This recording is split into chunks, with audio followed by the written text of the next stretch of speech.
До предстоящих выборов чуть меньше 2 недель. Активно к политическому событию готовится и город воинской славы. Всего по Малгобеку проголосовать смогут более 26 тысяч избирателей.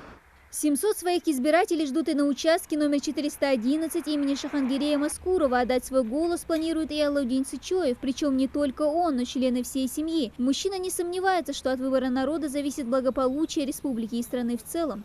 Сегодня мы будем 19 числа выбирать представителя республики, который будет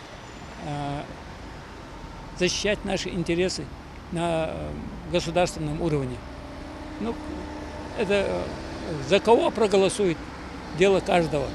Но я считаю, что обязательно надо прийти и проголосовать. На входе в участок устанавливают металлодетекторы. Урны и кабинки для голосования уже готовы, как и информационные листы. Специально для людей с ОВЗ, к примеру, слабовидящих, есть и свой отдельный уголок для голосования. Здесь и специальная бумага, лупа и своеобразная ширма. Ну а тем, кто не сможет прийти на участок, сотрудники УИКа поедут на дом. Переносные урны в наличии. На дому где-то человек у нас 10. Так. Это больные люди, которые не могут прийти. Инвалиды. У нас будет КАИБ, значит, при подсчете голосов это бывает очень легко. Бюллетени будут опускаться в эти ящики в КАИБы. Вот. И КАИБ сам уже автоматически считает бюллетени. Выборы будут проходить 3 дня – 17, 18 и 19 сентября. Связано это с эпидобстановкой в стране. Для горожан проводится активная работа по информированию о предстоящем событии. Всего в Малгобеке откроют 21 избирательный участок для голосования. 15 из них на базе школы и детсадов. 4 участка у нас это в съемных помещениях, это 500 коттеджей. Мы снимаем магазин, ГУП Сердало помещение. Потом в стадионе, из-за того, что у нас здание признано аварийным, ДК, Дома культуры, мы ее перенесли в стадион, помещение стадиона. На базе 5-й Малгобекской школы откроют 418 участок. Из-за учебного процесса активную подготовку начнут с 6 сентября, но сотрудники уже оформили свой уголок для избирателей. Там у нас будет работать с 8 числа.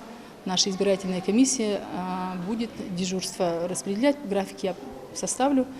Вот, и мы будем работать. Но сегодня пока еще немножко рановато, мы чуть отложили этот вопрос. Все остальное у нас есть. То, что с нас требует ТИК, там, не знаю, металлоискатели, рамка входная, сейф, металлический ящик. Ну, все, что имеется, все, что должно быть, у нас на данный момент есть. Маски, перчатки, диссредства, одноразовые ручки и другие меры защиты от ковида – еще один немаловажный пункт в списке. Ими должен быть оборудован каждый участок, в том числе и камерами видеонаблюдения, а на некоторых УИКах не исключены вот такие бесконтактные дезинфекторы. Еще одно новшество – система «Мобильный избиратель». От голосующих не по месту регистрации уже поступило более 70 заявлений. У нас есть 52 человека, прикомандированные с различных регионов России. Они тоже подали документы, будут голосовать у нас на избирательном. Мы определили избирательный участок, где они будут голосовать.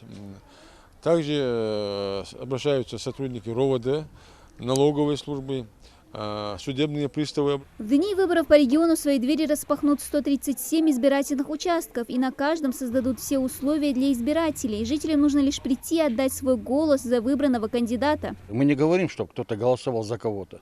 Каждый человек вправе голосовать за того человека, за ту партию, которая ему нравится, которой он придерживается ее программы и их решения этой партии. Поэтому убедительная просьба ко всем жителям нашей республики прийти вот эти 3 дня и выполнить свой долг.